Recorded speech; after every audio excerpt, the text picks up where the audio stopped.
sidang Tom Lembong kemarin kan ada pembelaan bahwa itu peraturan itu diterbitkan saat pemerintahan Pak Jokowi. Ya, seluruh kebijakan, yang namanya seluruh kebijakan negara itu dari presiden, siapapun presidennya. Tapi untuk teknisnya itu ada di kementerian, jadi level teknis itu ada di kementerian. Sama kayak kasus nikel itu berarti? Ya, semua yang namanya dalam konteks negara, kebijakan itu pasti presiden ke utara diarahkan. Tapi untuk teknisnya itu ada di kementerian. Setuju asal Gibran tidak ada di situ. Nah, ini reservasi ya. Setuju kalau untuk membersihkan pengaruh geng Solo. Setuju tapi jadi pengganti Gibran. Setuju asal tim Pak Prabowo dah dibersihkan dari termul. Setuju dengan syarat Pak Prabowo tinggalkan geng Solo. Saat ini Indonesia butuh orang yang bersih dan berkompeten untuk menyelesaikan masalah-masalah saat ini ketimbang diisi orang-orang yang kurang berkomitmen. Nah, ini alasan yang setuju ya. Setuju jika titipan-titipan dibersihkan. Lebih baik jadi oposisi yang bisa mengontrol pemerintahan dan bisa membela bila ada yang dikriminalisasi penguasa seperti Tom Lembong. Setuju banget agar para menteri dan pejabat negara titipan Mulyono pada kelojotan semua dan tak bisa lagi menggaruk dan merampok aset dan kekayaan negara sena udelnya. Setuju kalau digantikan Gibran. Setuju. Saat ini yang dibutuhkan untuk Indonesia adalah orang-orang jujur dan bersih dan dari kasus apapun. Berharap juga Bung RH, Bung Rocky, Pak Tom Lembong dan tokoh-tokoh perubahan juga bergabung dengan pemerintahan Pak Prabowo untuk melawan geng Solo. Terima kasih ya, you take me into account ya. Setuju membangun bangsa dengan orang-orang jujur, cerdas, teruji dan amanah. Mega, Jokowi, Prabowo, 3 orang haus kekuasaan yang tiada habisnya, tidak pernah cukup, tak peduli berapapun usianya, tak peduli berapa lama ia harus menunggu, dia mau seumur hidup tidur bersama kekuasaannya yang semu, narsistik, megalomania menuju kehancuran Roma. Luar biasa masih. Setuju harus sesegera mungkin negeri ini diperbaiki. Lebih baik kalah secara kesatria daripada mengorbankan idealisme apapun alasannya. Setuju untuk membantu Bapak Prabowo dalam menegakkan kebenaran untuk mensejahterakan rakyat. Dan lain sebagainya.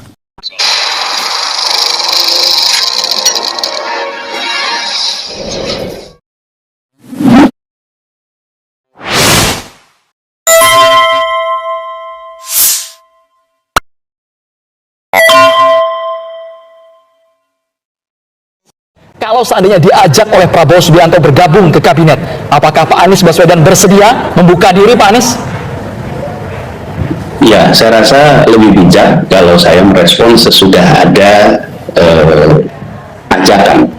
Kan tidak patut saya mengatakan ya atau tidak pada ajakan aja, tidak ada, belum ada. Jadi saya rasa kita hormati justru dengan tidak berspekulasi, tapi kita hormati karena sekarang ini yang berada di dalam koalisi itu saja jumlahnya sudah amat banyak. Ya. Jadi kita tunggu, kita bukan itu dalam artian mengharapkan, tapi kita hormati proses. Ketika nanti ada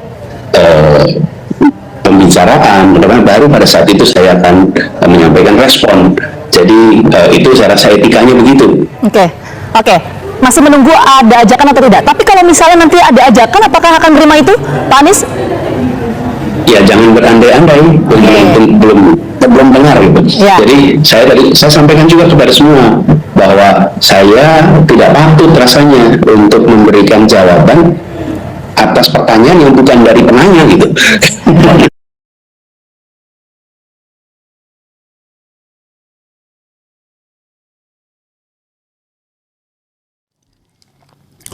Assalamualaikum warahmatullahi wabarakatuh. Sobat RH sekalian, Rencadas.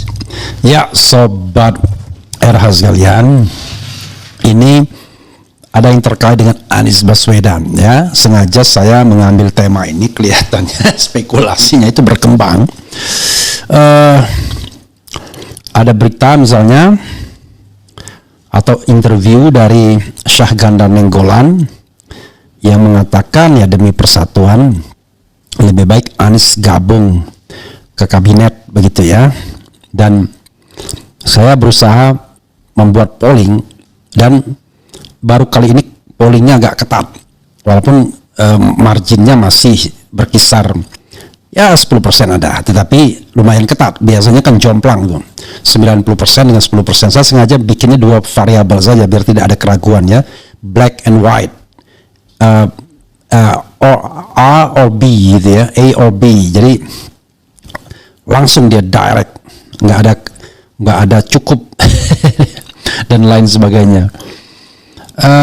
Sobat Era sekalian, coba kita lihat ya.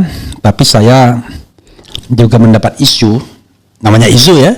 Bagaimana kita mau mengklarifikasi benar atau tidaknya? Tapi isu itu bersumber dari ya lingkaran-lingkaran dekat lah, nggak mungkin lingkaran jauh ya. Jadi misalnya isu itu mengatakan, misalnya ya, sebenarnya Anies sudah 3 kali ditawari gabung kabinet, ya, oke, tapi dia tolak, ya kan?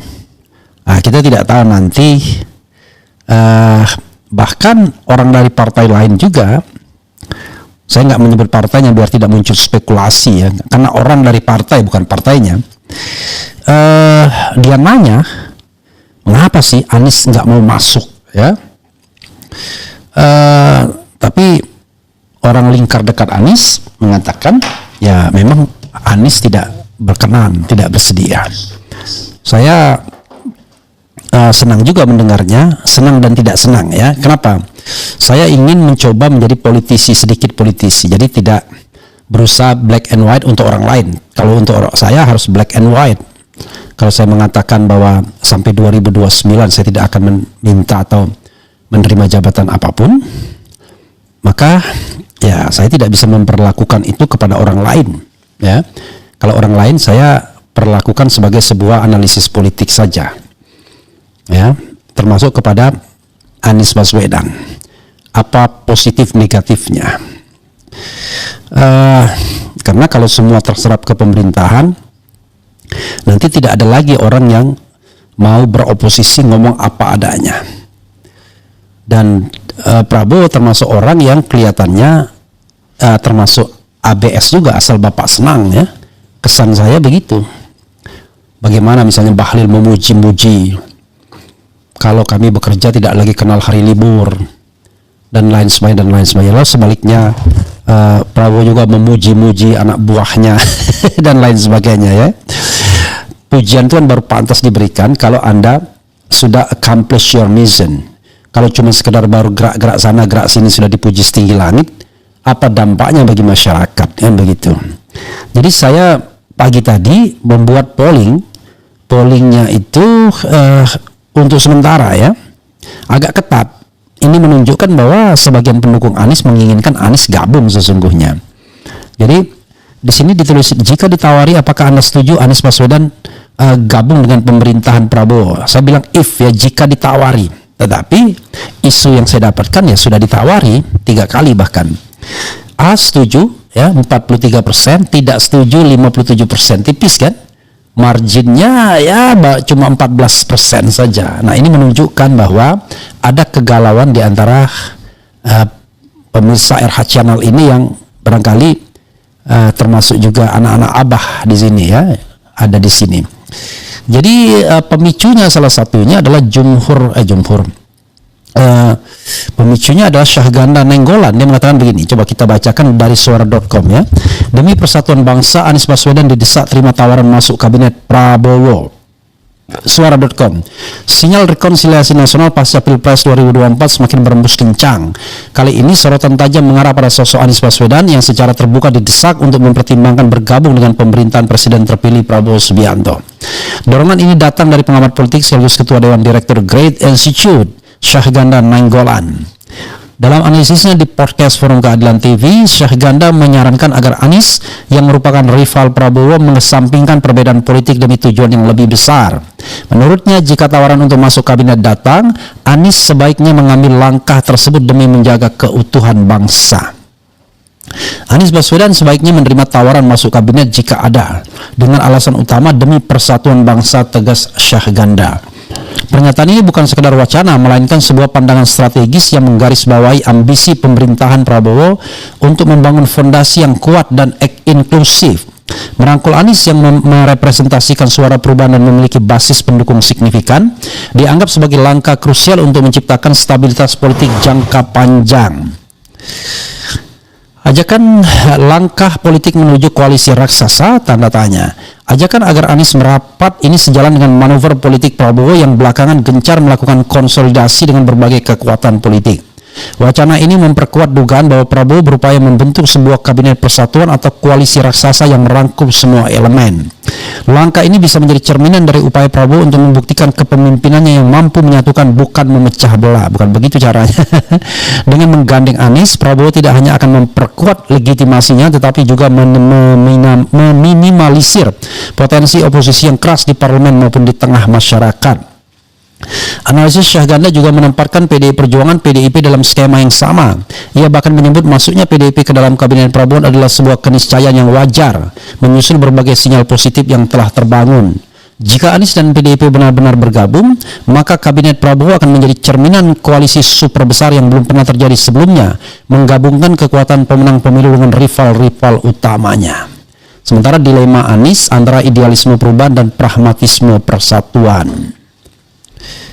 Oke, kita bacakan ya. Menarik ini untuk terus kita lihat ya. Di sisi lain, desakan ini menempatkan Anies Baswedan dalam posisi yang dilematis. Selama kampanye, Anies mengusung narasi perubahan yang kerap diposisikan sebagai antitesis dari keberlanjutan yang ditawarkan Prabowo. Bergabung dengan kabinet beresiko dianggap sebagai langkah pragmatis yang mengkhianati kepercayaan para pendukungnya. Namun menolak tawaran atas nama persatuan juga bisa menjadi bumerang politik yang membuatnya dicap tidak negarawan. Begitu sobat era sekalian ya. Jadi kalau saya bacakan lagi ya silakan ya, nanti tadi saya sudah bacakan. Sementara ini 40.000 yang voting ya, dan dari 40.000 yang setuju Anies bergabung 43%, yang tidak setuju 57%. Oke, menarik ini ya. Menarik. Sekali lagi saya mau membedakan antara idealisme saya dengan bacaan politik ya. Bagaimanapun Anies Baswedan adalah insan politik, makhluk politik. Sebagai insan politik atau makhluk politik, dia bergerak salah satunya dengan rakyat bergerak. GR, gerakan rakyat ya. Jadi dia tidak seperti target-target politik, atau seperti saya lah, jangan kita ya.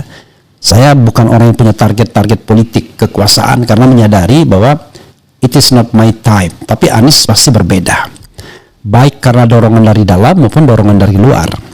Dorongan dari dalam ya tentu dari dulu dia makhluk yang sesungguhnya sudah berpolitik secara kental, tapi politik dan intelektual bergabung menjadi satu, dan itulah warisan dari kakek dan ayahnya, abahnya dan ibunya juga.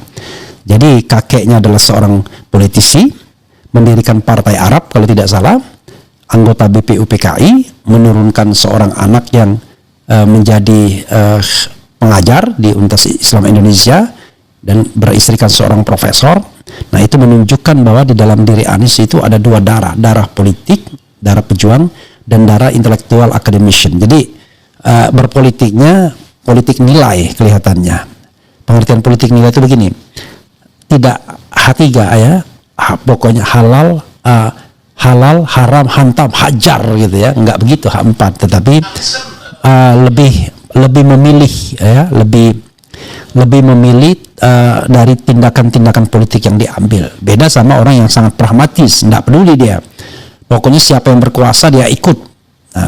Kalau partai yang paling pragmatis itu ya Golkar.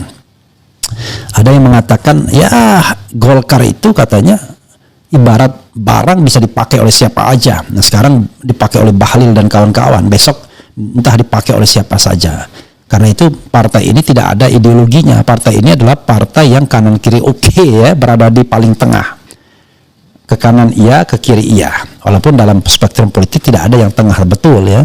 Golkar masih termasuk partai kiri karena partai yang tidak berorientasi pada agama, itu spektrum Indonesia, tetapi dia pokoknya berada paling tengah lah.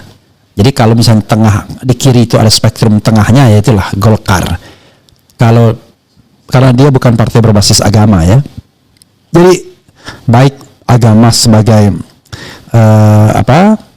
sebagai ideologi partai maupun sebagai maupun konstituennya ya, pilihan konstituennya. Jadi saudara atau pilihan perjuangannya ya, tidak ke sana arahnya. Jadi saudara sekalian,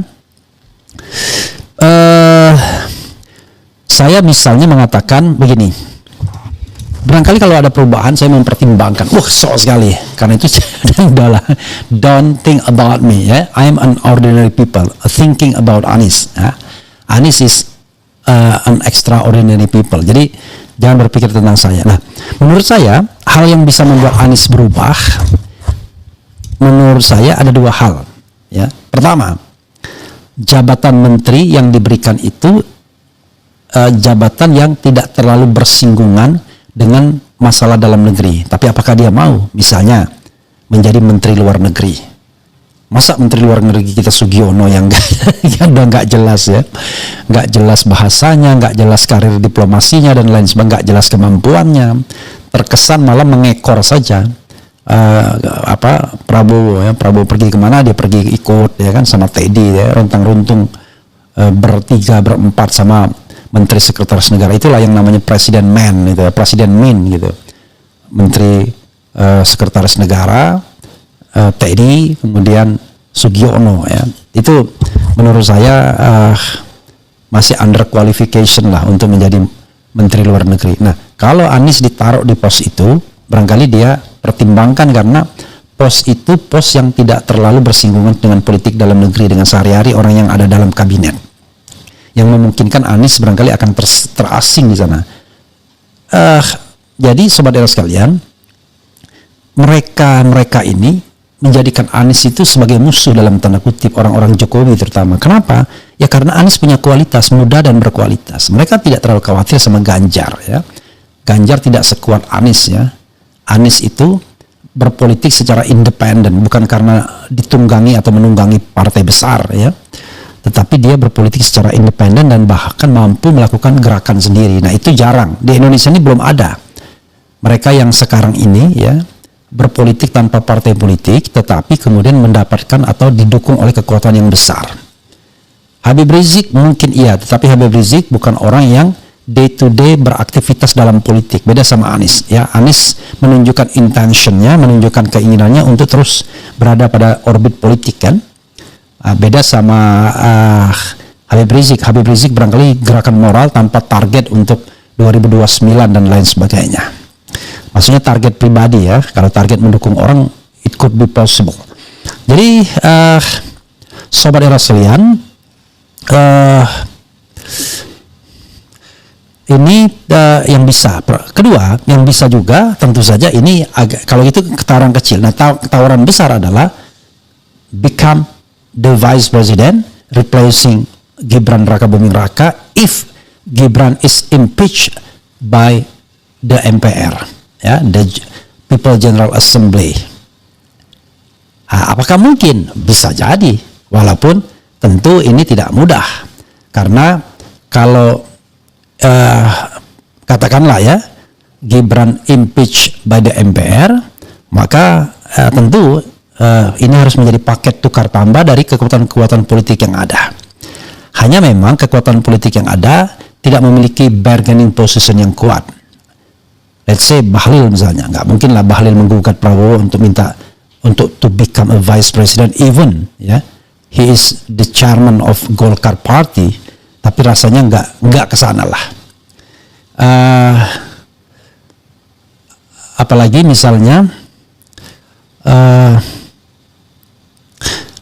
siapa, Surya Paloh misalnya, enggak juga. Jadi tidak ada kekuatan utama untuk replacing Gibran itu yang paling sah adalah PDIP ya, karena punya calon presidennya di perhelatan Pilpres kemarin, atau bahkan Anies Baswedan. Maka nama yang beredar yang paling cocok adalah Anies Baswedan, kemudian Puan Maharani, tetapi bisa jadi sosok kompromi yang merupakan tokoh kanan kiri oke, KKO kanan kiri oke, yaitu siapa? Mungkin Mr. D ya, seperti yang saya katakan. Tapi bukan tidak mungkin kemudian Anies pun mendapatkan kesempatan itu. Tidak ada yang tidak mungkin dalam politik, karena politik itu adalah seni berbagai kemungkinan. Nah, jadi kalau itu saya kira Anies pasti akan mau untuk masuk ke dalam gelanggang berpartner dengan Prabowo. Tapi tentu Prabowo akan reserve-nya apa? Ya, kamu tidak boleh, you are not allowed to nominate yourself, as the candidate of the president, in the presidential election 2029. Tidak boleh, kecuali kalau Prabowo sendiri tidak maju dan dia memperkenankan, membolehkan. Apakah syarat itu akan berat? Ya, berat-berat ringan jadinya, tetapi itu career path Anies akan jauh lebih jelas. Let's say 2029 he becomes still the vice president of Prabowo Subianto, and then something happen to Prabowo Subianto, maka Anies yang menjadi vice president, kan begitu. Okay. Bahkan in 2034 Anies menjadi kandidat yang paling kuat, and then at that time usianya 64 or 65, nearly 65, tapi nggak ada masalah. 65 nggak ada masalah. Yang terpenting dia masih segar bugar, ya. Dan saya kira nggak ada masalah juga dengan usia under 70. Sekarang politik Indonesia menua dengan kemenangan Prabowo Subianto yang barangkali terilham dari Mahathir Mohamad di Malaysia, dan terutama Joe Biden dan Donald Trump di United States of America atau USA. Begitu sobat sekalian, ya. Tetapi for this time Anies kelihatannya ragu kalau untuk masuk, karena tidak saja karena tidak ada perombakan signifikan dalam line up Prabowo Subianto, tetapi juga karena masih bercokolnya orang-orang yang secara politik barangkali akan menolak kehadirannya. Ya, tentu saja mereka adalah orang-orang yang dekat dengan Jokowi, orang-orang yang dekat dengan katakanlah presiden ke-7 tersebut, dan ketika Anies datang mereka akan kalah bersinar karena Anies sangat cerdas, ya, sangat terampil, punya pengalaman, punya kemampuan diplomasi, bahasa asingnya baik dan lain sebagainya. Jadi dia banyak comparative advantage ya. Jadi kalau orang tidak bisa akrab dengan dia, maka dia akan dimakan oleh Anies Baswedan. Begitu. Itulah nggak enaknya kalau orang dengan kualitas tinggi, high quality. Prabowo barangkali tidak terlalu pusing karena he is the president, tetapi menteri-menteri lainnya ya barangkali akan pusing juga kalau dia tidak punya chemistry dengan Anies Baswedan. Dia yang betul-betul contender yang spesial itu ya cuma Anies Baswedan dalam Pilpres kemarin sesungguhnya. Kalau persaingan itu head to headnya antara Anies dan Prabowo misalnya, maka Ganjar perannya itu seperti calon independen, siapa dalam Pilpres Amerika Serikat ya yang pernah terjadi baru-baru ya kira-kira 3-4 Pilpres yang lalu atau 5 Pilpres yang lalu ya, calon independen more than 20 years ago. Siapa itu yang pemilik media itu yang kampanye di media yang menghabiskan dana, tetapi dia dianggap bukan calon yang serius untuk menang. Oke. Jadi kalau kita lihat hasil polling ya, itu menggambarkan kegalauan pendukung-pendukung Anies. Mayoritas memang masih menginginkan Anies berada di luar pemerintahan, tapi yang setuju tidak sedikit, 43% dari 41.000 voting. Nah, tetapi saya yakin mereka yang setuju pun ada reservasinya. Reservasinya apa, coba kita bacakan ya. Kita bacakan sobat sekalian. Oke, apa reservasinya? Nih, setuju asal Gibran tidak ada di situ. Nah, ini reservasi ya. Setuju kalau untuk membersihkan pengaruh geng Solo. Setuju tapi jadi pengganti Gibran. Setuju asal tim Pak Prabowo dah dibersihkan dari termul.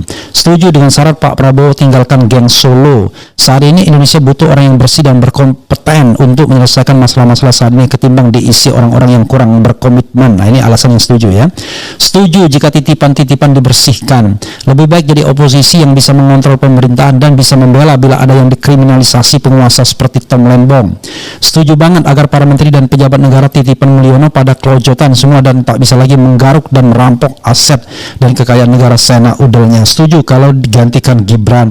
Setuju Saat ini yang dibutuhkan untuk Indonesia adalah orang-orang jujur dan bersih dan dari kasus apapun. Berharap juga Bung RH, Bung Rocky, Pak Tom Lembong dan tokoh-tokoh perubahan juga bergabung dengan pemerintahan Pak Prabowo untuk melawan geng Solo.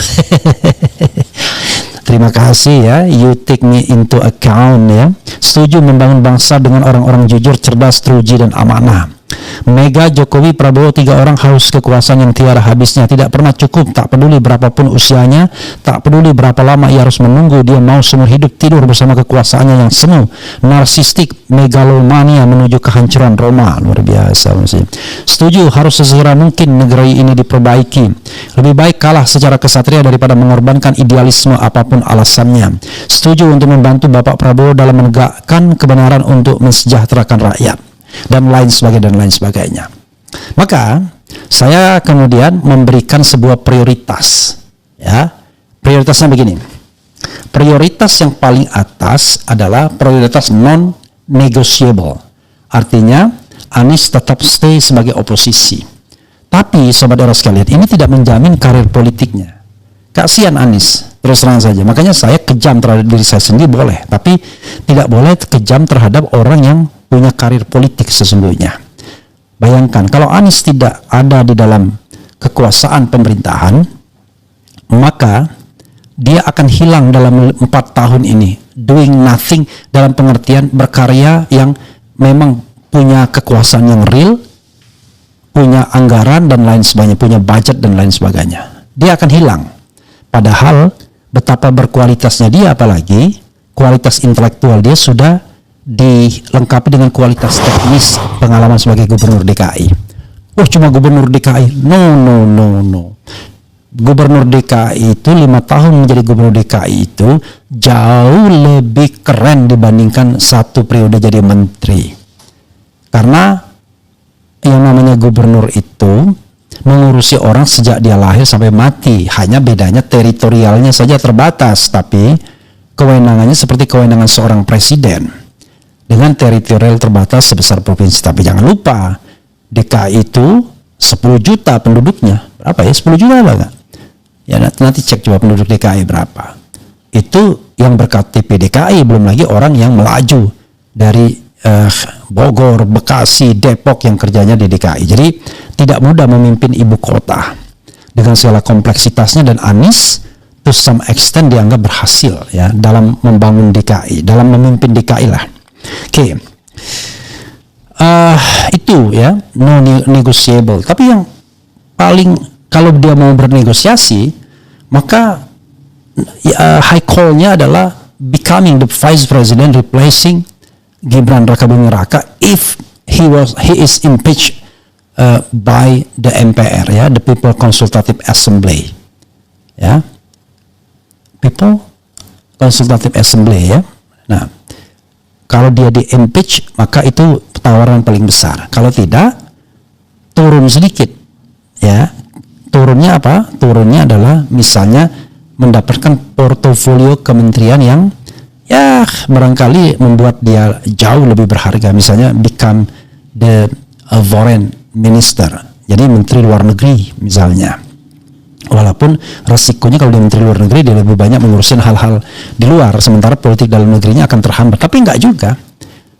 Kalau dia punya prestasi yang terberitakan secara baik, maka dia akan baik. Nah, atau yang ketiga ya, tadi kalau yang area negotiable, yang ketiga adalah dia punya sejumlah perjanjian, misalnya bahwa geng Solo dibersihkan terlebih dahulu. Ya, kita bisa mengidentifikasi siapa geng Solo. Ya, orang yang suka datang ke Solo lah, orang yang mengatakan akrab dengan Mulyono dan lain sebagainya.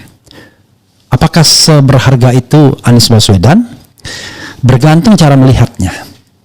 Kalau melihatnya itu sekedar melihat power struggle, ya, pertarungan politik, saya kira Anies tidak akan begitu kuat kalau power struggle. Tapi kalau kita bicara tentang value for the future, nilai untuk masa depan, maka Anies dan pendukungnya barangkali to some extent memiliki value itu. Tidak ada yang sempurna ya. Kalau ditanyakan pada Sudirman Said, itu beda pasti penilaiannya. Katanya kita akan mendapatkan pemimpin berwajah malaikat, tetapi tetapi wajahnya saja malaikat, kira-kira begitu. I don't know exactly what happened with two guys, tetapi ya sudahlah, itu urusan pribadi masing-masing. Tetapi intinya adalah tidak ada manusia yang sempurna, dan saya menganggap Anies masih salah satu yang terbaik di Republik ini, ya, quality dan juga to some extent komitmen dia terhadap demokrasi dan lain sebagainya. Terbukti misalnya, walaupun dia jadi sansak hidup di DKI, ya, jadi orang yang menentang Mulyono itu selalu mengkritik Mulyono, tapi yang mendukung Mulyono kritiknya Anies Baswedan. Aneh sekali, padahal Anies hanyalah seorang governor of the capital city of Indonesia, ya, tetapi dia justru menjadi sasaran kritik balik. Ini menunjukkan bahwa levelnya memang tinggi dan dia diwaspadai. Saudara sekalian, sekali lagi, politik itu dinamis. Kalau seandainya memang tidak ada tawaran keempat kali, kalau memang benar tawaran 3 kali itu sudah dilayangkan, it's okay.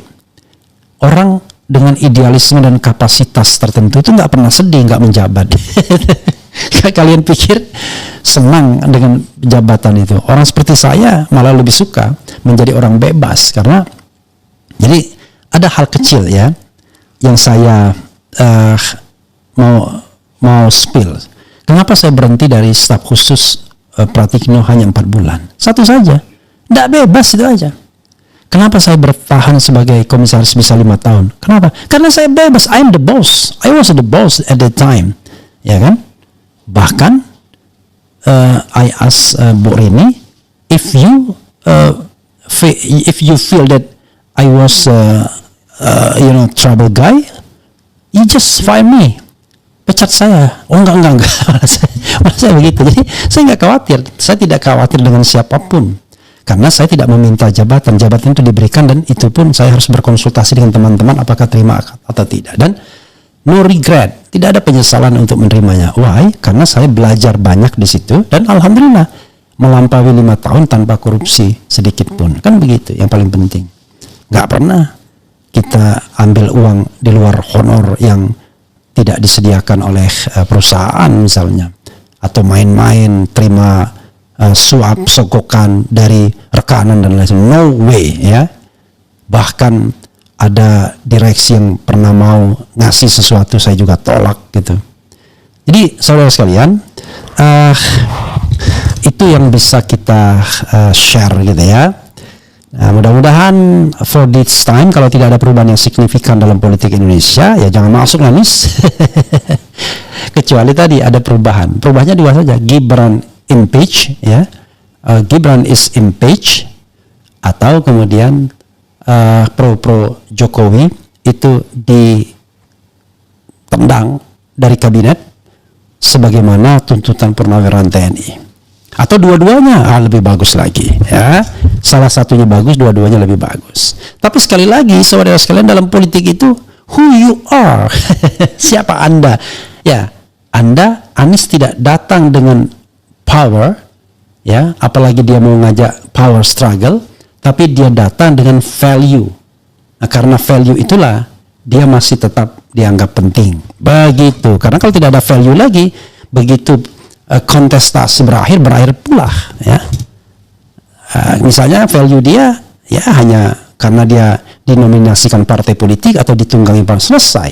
Orang tidak melihat lagi dia sebagai calon ke depan. Let's say misalnya Ganjar Pranowo, kan orang tidak menyebutnya lagi sebagai calon presiden ke depan. Dan saya kira PDIP tidak akan memberikan karpet merah lagi. Kecuali tadi ada rekayasa tertentu lagi untuk mengangkat seseorang. Dan rekayasa ini adalah kerjaan para pollster atau tukang survei yang sering kemudian bukan bertindak sebagai pollster yang sebenarnya, tetapi sebagai campaign manager, yang kata Denny JA, di tangan kanan survei, di tangan kiri campaign manager untuk memenangkan pertarungan. Itu bodohnya namanya tim sukses lah. Survei dijadikan alat pembodohan, bukan alat untuk mendidik masyarakat.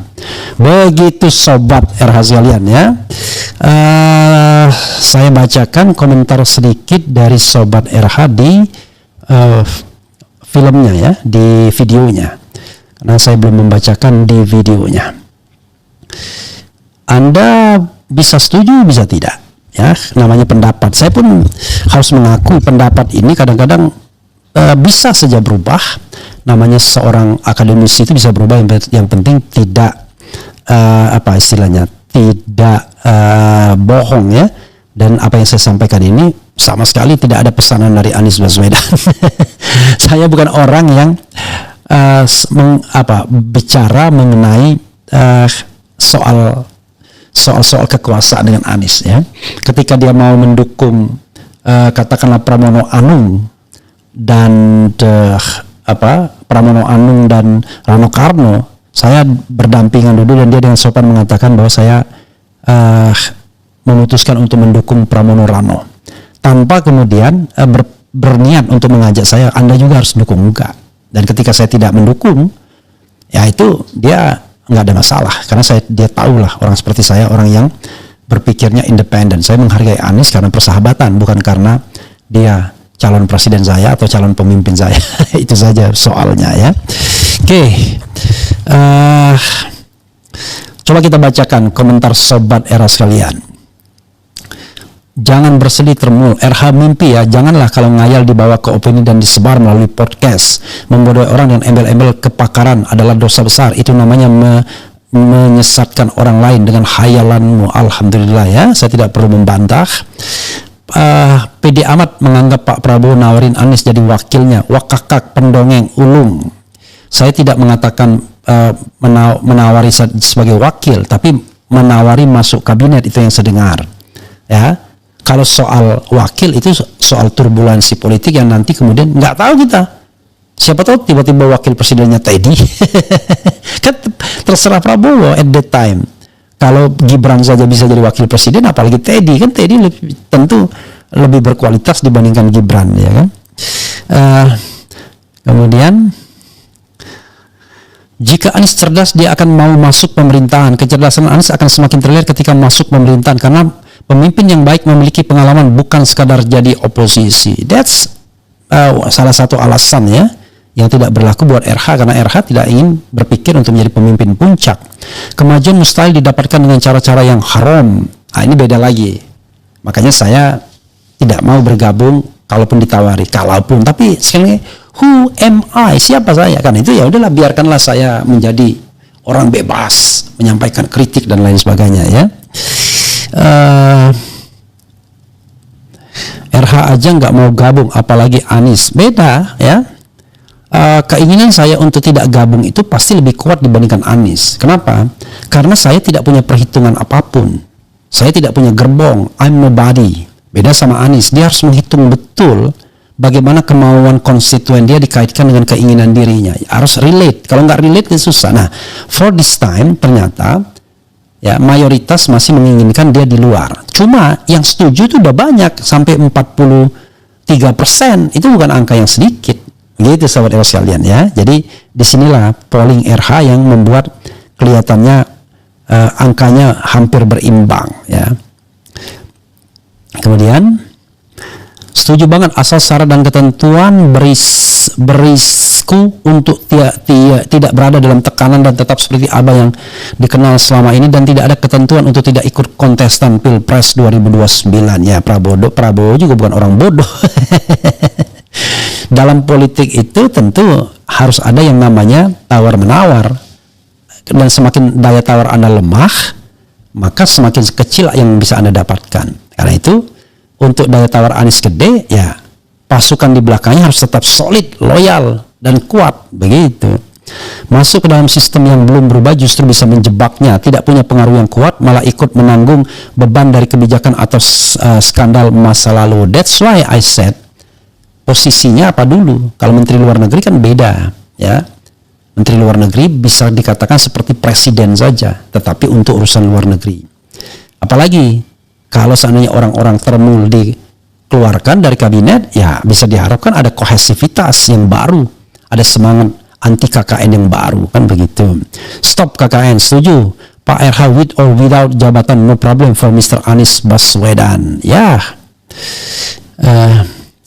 lebih setuju RH daripada Anies yang masuk kabinet. Enggak lah.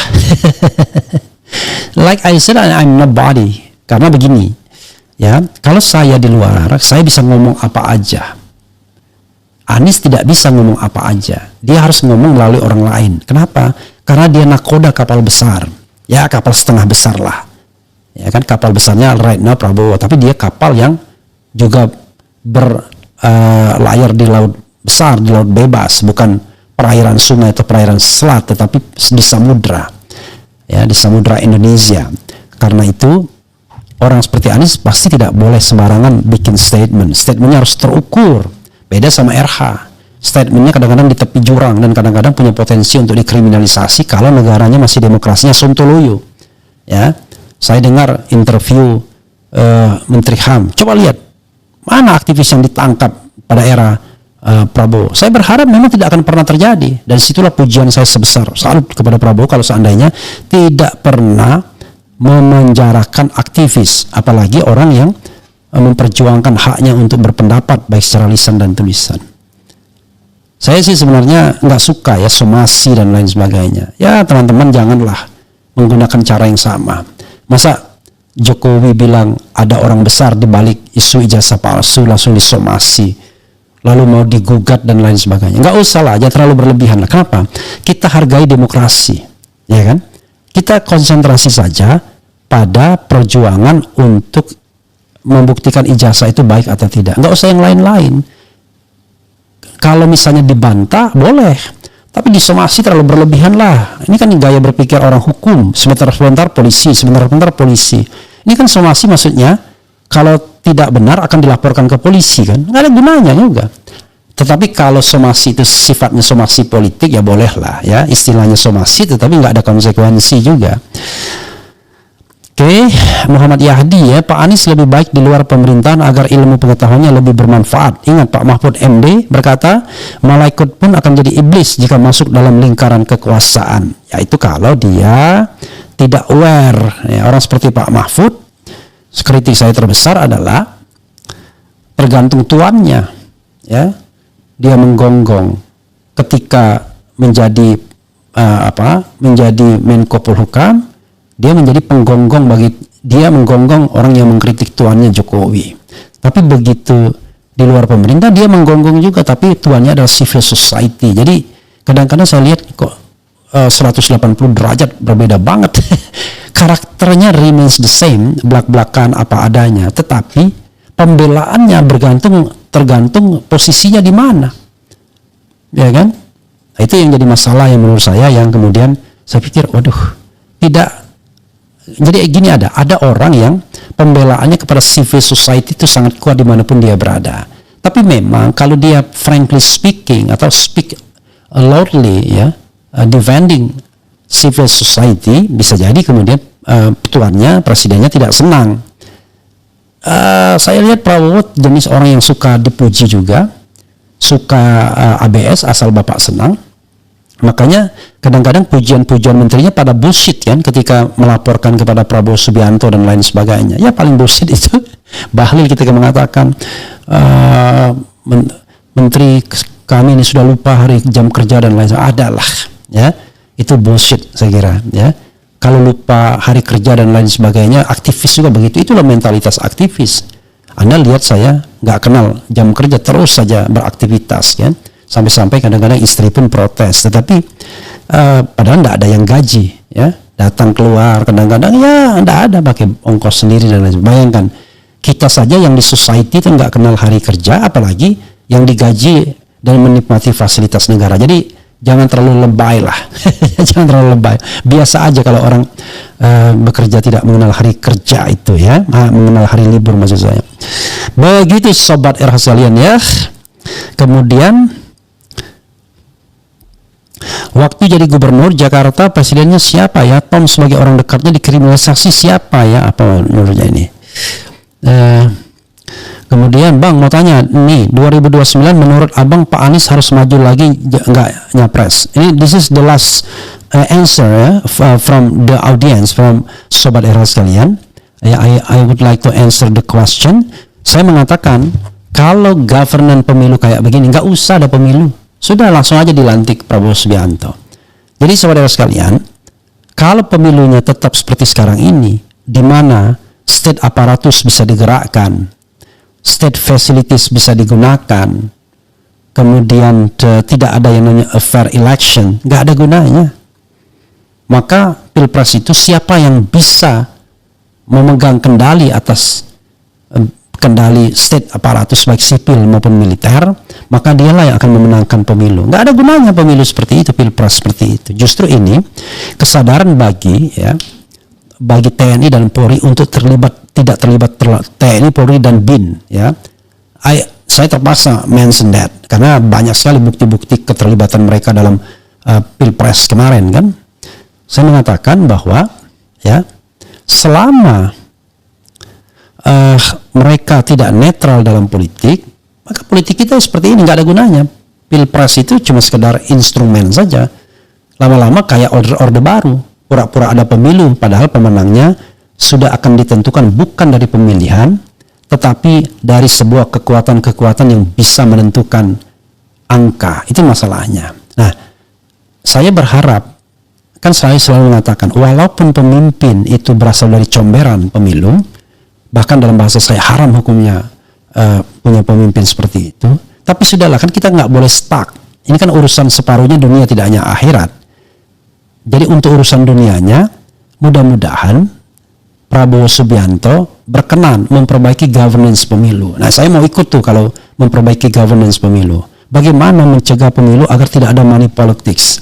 Mencegah pemilu agar TNI, Polri, birokrasi netral dan lain sebagainya berjalan sesuai dengan prinsip pemilu yang jujur dan adil, luber dan jurdil.